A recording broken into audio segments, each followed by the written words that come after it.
Est-ce que vous vous êtes déjà confronté une fois à une situation où vous avez un projet que vous amenez sur la table d'un potentiel bailleur de fonds et que donc ce dernier vous a demandé d'aller réaliser une étude des risques pour votre projet. Alors si vous avez vécu cette expérience-là une fois, alors je vous conseillerais de bien suivre cette vidéo-là, histoire de comprendre un peu comment ça fonctionne et de gagner au fait la main pour vos prochains projets, pour vos projets futurs, vous puissiez vous-même déjà élaborer ce petit tableau-là, donc d'analyse de risque. Donc ici, je vais prendre l'exemple d'un projet d'agrobusiness et voir en fonction de mon environnement, donc de là où je suis, de là où je vais faire le projet, quels sont les facteurs qui pourraient avoir un impact négatif, qui pourraient négativement et de façon significative influencer la réussite de mon projet. Alors, donc vous allez voir ici dans la première colonne, la colonne B, j'ai déjà mis une liste de facteurs. D'accord, donc la liste n'est pas exhaustive. Donc en fonction de votre milieu, donc que ce soit des réalités politiques, des réalités socio-économiques, des réalités sur le plan financier, donc accessibilité au financement, et également aussi sur la base de vous-même, vos propres expériences. Vous pouvez avoir une très longue liste de facteurs ici. Mais moi, juste pour le cas de cette vidéo illustrative, donc j'ai juste pris ces 6 ou bien 7 facteurs qui sont pratiquement un peu récurrents, on est d'accord, donc en Afrique. Donc, je ne me limite pas à ça, on est d'accord, donc je vous demanderai de ne pas vous limiter aussi à ça également aussi si vous voulez faire l'analyse de vos projets. Il faut que vous allez au-delà de ça et mettre cette vidéo-là dans votre contexte particulier. Alors, donc, après cette colonne-là, nous avons la colonne D qui présente en fait l'indice. L'indice, c'est comme des notes que vous attribuez à chaque facteur. Donc, des notes que vous leur attribuez en fonction, comme je l'ai dit tout à l'heure, en fonction du contexte de votre environnement.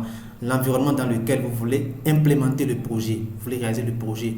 Donc, le contexte sur le plan politique, sur le plan technique, sur le plan technologique, sur le plan social, sur tous les plans. Donc, vous voyez le contexte et aussi, vous considérez aussi vos propres expériences dans le domaine pour pouvoir donner des notes à chaque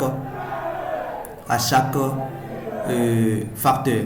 Donc, si je viens par exemple ici, si je prends moi un exemple de cas que ce projet d'agrobusiness là veut être réalisé dans mon pays, ici au Bénin, et puis dans mon environnement, c'est juste au fait un exemple, donc ce n'est pas que c'est une réalité, mais en même un exemple pour vous permettre de comprendre un peu de quoi il s'agit. Donc si je prends le cas par exemple de chez moi ici au Bénin, là où je veux, la zone dans laquelle je vais réaliser le projet, c'est une zone dans laquelle au fait mon projet sera vraiment influencé par le changement climatique, parce que c'est un projet agricole et par conséquent on sait tous aujourd'hui l'influence négative qu'a le changement climatique sur le domaine de l'agriculture. Donc pour moi je vais mettre ici une note 5. Ici la politique de mon pays, je vais mettre une note 3. Ici les défis commerciaux, les défis liés à la vente des produits, je vais mettre peut-être une note 4. Ici, je vais mettre une note peut-être 1. Ici, une note 2. Ici, 1. Et ici, peut-être 3. Voilà. Donc, ça, c'est en fonction, si je prends en compte les données, les informations relatives à l'environnement dans lequel je vais faire le projet, et également aussi sur la base, moi-même, de mes propres expériences dans le domaine. C'est comme ça que je peux noter chaque facteur en termes d'influence, en termes de probabilité, voilà, parce que c'est pour la probabilité, en termes de probabilité d'apparition, on est d'accord, dans le milieu au cours de mon projet. Donc, ça, c'est l'indice pour la probabilité. Ensuite, nous avons l'indice pour les impacts, pour le niveau d'impact. Donc, à ce niveau, je fais aussi le même exercice. Donc, le risque d'apparition des effets de changement climatique, d'accord, au cours de mon projet, peuvent être élevés, mais que l'impact, le niveau d'impact sur mon projet peut ne pas aussi élevé. Donc, c'est à vous de voir disponible, d'accord, dans la littérature et aussi en fonction de vos propres expériences, de vos propres compétences techniques. Donc, si je reviens encore à mon cas particulier, donc ici par exemple, je peux mettre 5, d'accord. Ici, la politique, voilà, je peux peut-être mettre aussi peut-être 2. Ici, je peux peut-être mettre des défis. Le truc là, je peux peut-être mettre 5.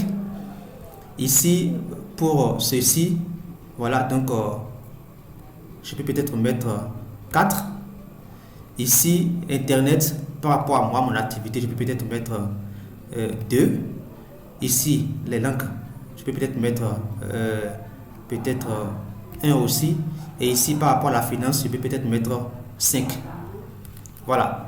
Vous voyez, donc ça veut dire que j'ai déjà des notes pour la probabilité d'apparition de chaque risque. Et j'ai aussi déjà des notes pour quantifier du moins le niveau d'impact qu'aurait chaque facteur sur mon projet. Alors maintenant, comment vous faites interpréter chacune de ces données-là? Parce que parfois, si vous faites ça comme ça, quelqu'un qui n'est pas là quand vous faisiez vos analyses peut ne pas comprendre. Donc il faut aller vers un programme dans Excel qui va vous permettre de transcrire ces notes-là en des expressions qui pourront être facilement comprises par n'importe quel lecteur. Alors pour pouvoir le faire, nous allons utiliser la fonction si multiple. Ici, moi, mon Excel est en français. Donc si votre Excel n'est pas en français, donc je vous conseillerais de chercher la correspondance de la fonction si multiple, d'accord, en anglais, et puis l'utiliser dans votre Excel si il est en anglais. Donc je prends la fonction si multiple, je prends la première, voilà, la première note, on est d'accord. Donc je mets virgule. Alors si votre Excel aussi est en anglais, donc je vous conseillerais aussi d'utiliser là au lieu de virgule, d'utiliser point virgule. Donc je dis alors au programme que si la note elle est égale à 1, alors de me faire sortir la mention very low. Par contre, si la note est égale à 2, de me faire sortir la mention low. Si la note est de 3, de me faire sortir la mention average. Si la note est de 4, de me faire sortir la mention high. Et enfin, si la note est de 5, de me faire sortir la mention very high. Et là, je ferme ma fonction, je ferme ma formule. Et puis voilà. Vous voyez automatiquement que ça répercute au fait le résultat au niveau de toutes les autres, pardon. Ça répercute les résultats au niveau de toutes les autres notes. Donc ici vous avez déjà ici maintenant la probabilité. Donc quelqu'un qui ne pourra pas interpréter les notes sur la base de vos éléments d'analyse peut facilement lire ici et puis voir, voilà, donc le changement climatique, la probabilité elle est très élevée. Le manque de stabilité au niveau de la connexion internet, donc la probabilité elle est faible.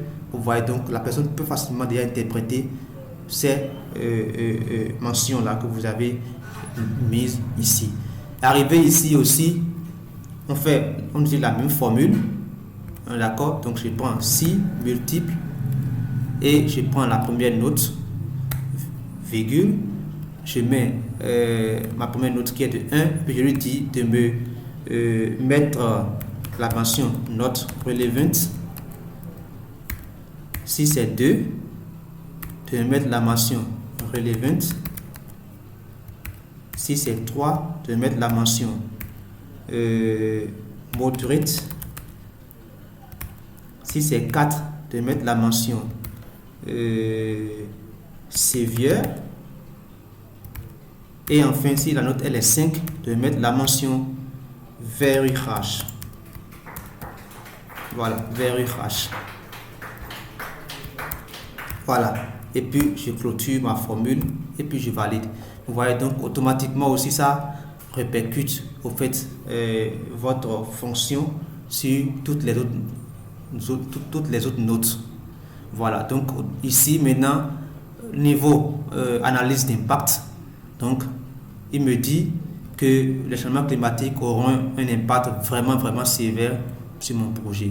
Donc ces deux éléments, donc cette colonne et puis cette colonne, vous permettent maintenant de remplir cette colonne-là, la colonne G, la colonne où il faut maintenant prévoir des mesures d'atténuation.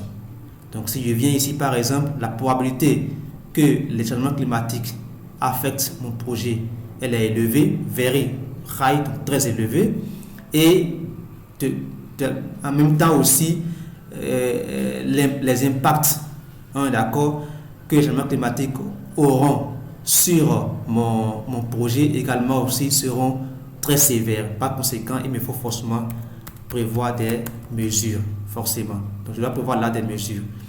Je viens ici, le risque d'apparition donc des facteurs politiques, d'accord, le risque que les facteurs politiques influencent mon projet, voilà, le risque là est moyen, mais au niveau de l'impact n'est pas aussi prononcé.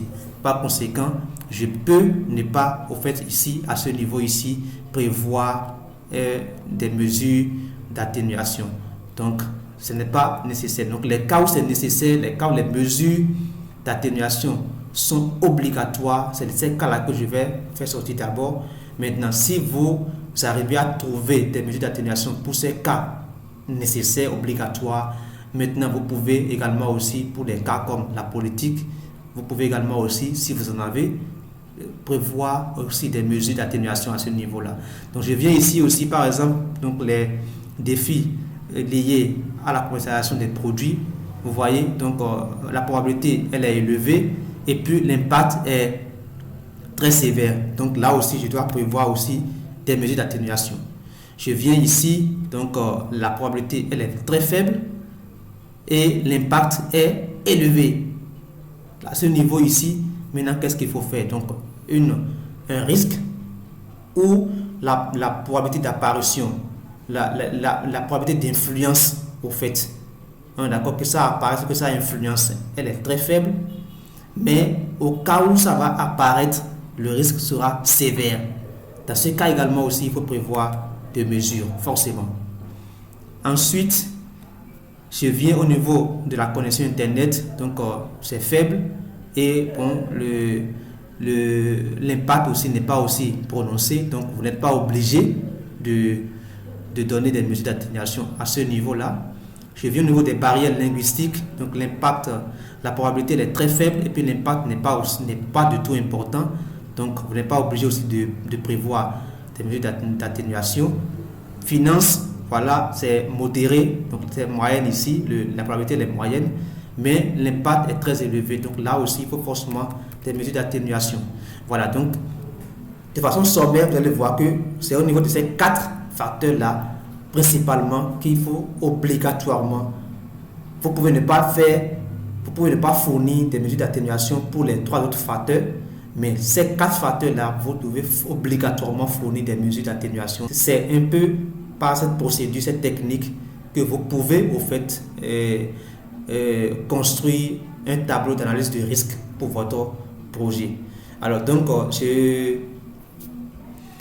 j'espère que vous avez pu quand même gagner quelque chose dans cette vidéo. Donc si vous avez des questions, des commentaires, n'hésitez pas à les laisser dans la section des commentaires et puis je ferai le plaisir de les répondre.